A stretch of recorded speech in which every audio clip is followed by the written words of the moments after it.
There's an inherent fascination in why art drives us. Just surrounding yourself with beautiful things can really make you feel better, but art isn't just good because it makes us feel fitter and healthier. It gives our lives meaning, it gives us this emotional understanding. I'm Dr. Rebecca Chamberlain. I'm a lecturer in psychology at Goldsmith, University of London, and I direct a programme on the psychology of art and creativity.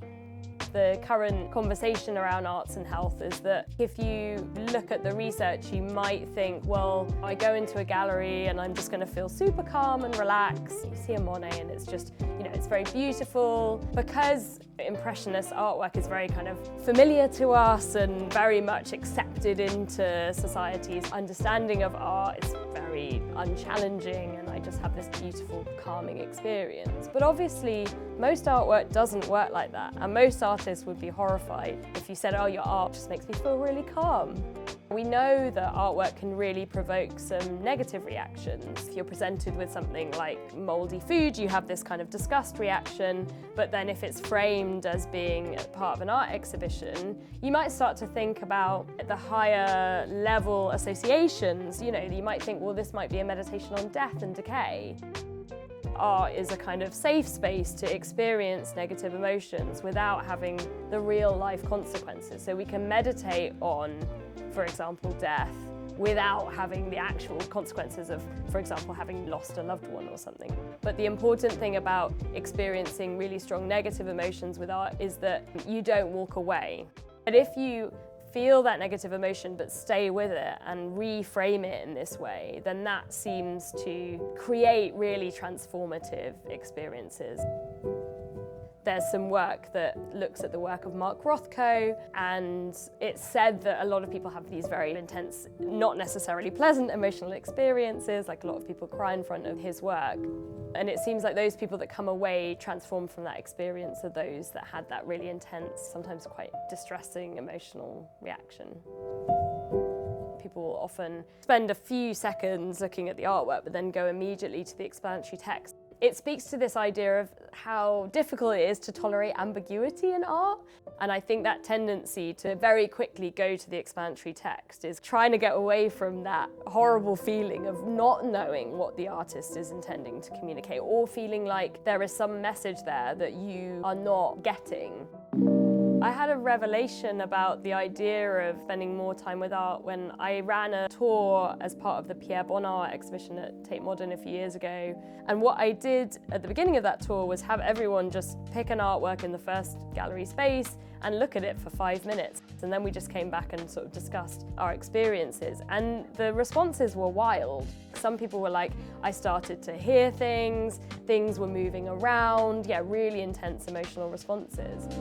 What I've been doing recently is working with Manchester Art Gallery in a specially curated space called Room to Breathe, which really encourages people to slow down with the artworks and look at how we can help people to engage for longer. Because I think the problem tends to be is that people start looking, they'll notice what's in the image, maybe a bit about the artistry, but then they're kind of at a loss to know what to do next. And so we've been working on developing audio guides, thinking about guided conversation, mindfulness techniques, and things that can help people to spend more time with the artworks.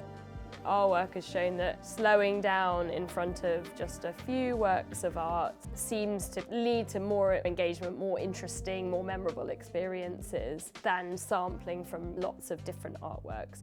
In another study we did, we found that people have the best experience either viewing artworks on their own, having that kind of special individual experience, or if they're with a group, having a conversation about the artwork.